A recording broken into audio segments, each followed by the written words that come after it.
Hi, everyone. Glad to have you here. This is the place where we share real horror stories that will make you think twice before turning off the lights. If you enjoyed true creepy experiences, don't forget to subscribe and hit the notification bell. Now let's get into today's story. My name is Bree. Back in 2016, I was 19 and living alone.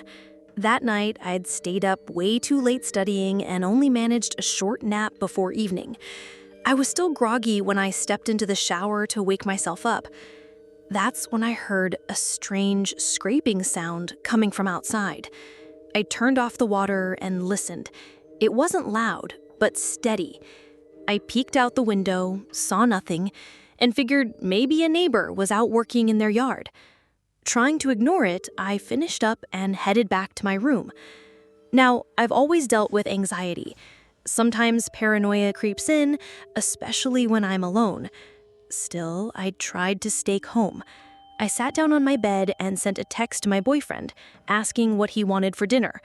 While I waited for him to reply, I started scrolling through my feed. That's when I came across a story about the clown sightings that were happening all over the country. It gave me chills, but I brushed it off. Then I heard footsteps outside. I paused. Another step. Then a slow tapping sound. My first thought was that maybe my boyfriend had shown up early, but that didn't add up. He always called or FaceTimed before coming over, especially if I was home alone. I called out, but no one answered. The footsteps stopped. I messaged him, asking if he was outside. No reply. I stood and moved toward the window just as my phone started ringing. It was a FaceTime call from my boyfriend. I answered. He said he was still about 15 minutes away. As we talked, I pulled open the curtain to check the yard. That's when I froze. A clown stood outside the window, staring at me with a wide smile. For a second, I laughed. It had to be a prank. I even whispered into the phone that it was a good one and that he got me. My boyfriend looked confused. I told him about the clown and how convincing it was, but he swore he wasn't behind it, said he was still at the pub with friends. Then the clown outside reached into his costume and pulled out a knife. Any sense of humor vanished. My hands started shaking. My boyfriend shouted at me to lock the doors and windows. I backed away, closed the curtains, and grabbed the bat I kept under my bed. I moved into the lounge and tried to calm down. Then came the pounding on the front door. Heavy, fast knocks that made the door shake. I didn't move. I didn't speak. Then came the voice, low and twisted. "Let me in, doll." I stayed still. The pounding returned, louder this time, and the doorknob began to rattle. I clenched my fists around the bat and shouted, "Go away! Leave me alone!" The voice returned, "Please, let me in, doll. I want to play. I want to play with your insides." Something snapped in me. I was scared, but also furious. I was about to swing that door open and swing hard. Then I heard my boyfriend's voice through the phone. He told me to hang up and call the police. I listened. While I was on the phone with the dispatcher, a sharp crash echoed from the back of the house. I froze. The sound of breaking glass. I told them he was trying to break in. Then I heard shouting. My boyfriend had arrived. He was outside, yelling at whoever was there. "Get out of here! The police are coming!" A high-pitched, maniacal laugh rang out, then footsteps fading into the night. I ran back to my room, but something in the window caught my eye. Another clown, standing outside, holding what looked like a blade. I couldn't move. My body wouldn't let me. My boyfriend was still out there, alone with these freaks. I screamed into the phone that another one was outside. A moment later, I heard him at the back door. I let him in, and we locked everything. We sat in silence, holding each other until the police arrived. Later, they found a rusted hacksaw and an old axe outside my window. The clowns were gone. I still think about that night. What if I had opened the door? Were they just messing with me? Or was it something far worse? I don't know, but I never felt safe in that house again. One evening in Red Bluff, the power cut out without warning. It was just past sunset, and the house went completely dark. I lit a few candles to keep the place from feeling too quiet, then stepped outside to find my friends. We figured it was the perfect chance to play a game of hide and seek out in the nearby field. The place we picked wasn't exactly cheerful. Someone had been killed out there about a year before. We all knew the story, but none of us talked about it. We were just kids looking for fun in the dark, trying to ignore the uneasy feeling that came with being there. We ran through the tall grass, laughing, yelling, forgetting the time. After a while, we noticed someone was missing. My sister hadn't been found yet. We started calling her name, checking behind trees and brush piles. That's when we all saw it. A shape moved fast across the field. Too fast. Too dark. None of us could tell what it was. Our laughter stopped. Hearts racing, we chased toward the spot where we'd seen it. But when we got there, there was nothing. No person, no movement, and no sign of my sister. Spooked, we decided to head back. We didn't speak much on the way, but just before we reached the porch, one of my friends screamed. They pointed and shouted, "How did you get up there? You were just behind us." I turned to see what they meant. Standing with the group was someone that looked like me. My friends swore I had been walking at the back of the line. They said they'd even talked to me. The problem was, I had never left the front. We all rushed into the house and locked the doors. Inside, we found my sister. She looked pale and shaken. She said she'd come back inside right after the game began. Her hands were cold. Her voice was quiet. The whole house felt strange, like something unseen had followed us home. We sat together in silence. Every sound made us jump. The wind outside scraped against the windows, and the floorboards creaked as if someone was still walking behind us. None of us slept that night. Whatever we saw in the field stayed with us, watching, waiting. We never figured out what it was, but we never played out there again. Enjoying the story so far? If creepy tales are your thing, don't forget to like the video, leave a comment with your thoughts, and subscribe to the channel. And make sure to turn on notifications so you never miss what's coming next. Got a scary story of your own?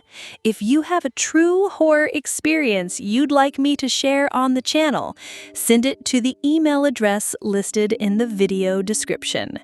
Your story could be featured in an upcoming episode. Now, back to the horror. I've lived in Texas my whole life. Hunting runs deep in my family. It's more than tradition for us. It's part of who we are. What I'm about to tell you happened when I was 20. Back in 2005, my father had just been diagnosed with lung cancer. We were close, and the news hit me hard. On top of that, life was throwing all sorts of things at me. I felt like I couldn't breathe. So I packed my gear and went off on a solo hunting trip. I brought along my Marlin 336, the same rifle my dad gave me on my 18th birthday. I still use it today. He passed away 3 years later, and every time I carry that rifle, it feels like a part of him is still with me. I won't say exactly where I went, because technically I wasn't supposed to be hunting there. Let's just say it was somewhere near the Mexican border. That detail matters later. I planned to stay out for 3 nights. It wasn't my first time hunting that land, and I knew how to avoid getting caught. Other hunters will understand. We don't always follow the rules, but I respect the land. I clean up after myself. I use every part of what I take. I'm not out there to waste life. The first day passed quietly. No game, no problems. That night I lay beside my truck, wrapped in a blanket on top of my sleeping bag. I never liked crawling inside those things. Felt trapped. That little habit may have saved my life. I was staring up at the stars, thinking about my dad, when I heard something moving through the brush. Footsteps. Slow and deliberate. Not an animal. I didn't have a fire going, which was smart, but whoever was out there might have had night vision. They were too quiet to be walking blind in the dark. I stayed still, heart racing. If you'd been watching from the trees, you would have thought I was asleep. But inside, I was wide awake and calculating. Then I rolled. It was instinct, and it saved me. Just as I moved, a gunshot cracked through the air. The bullet hit the dirt right where I'd been. I felt it spray across my back. More shots followed, one of them smashing the passenger window of my truck. I rolled again and crossed behind the truck bed, yanked the snub-nosed revolver from my ankle, and stayed low.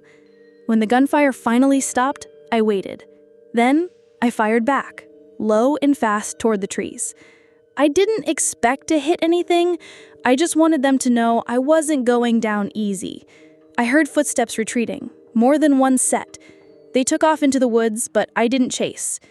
I lay under that truck with 2 bullets left, waiting for daylight, gripping the revolver with every nerve in my body, stretched tight. When the sun finally came up, I got out, packed fast, and drove like hell out of there. Later, I told a buddy what had happened. He looked dead serious and told me I should have warned him before heading out that way. He had family tied up in cartel operations, and he said the area had been used for smuggling routes. Drugs, people, all of it.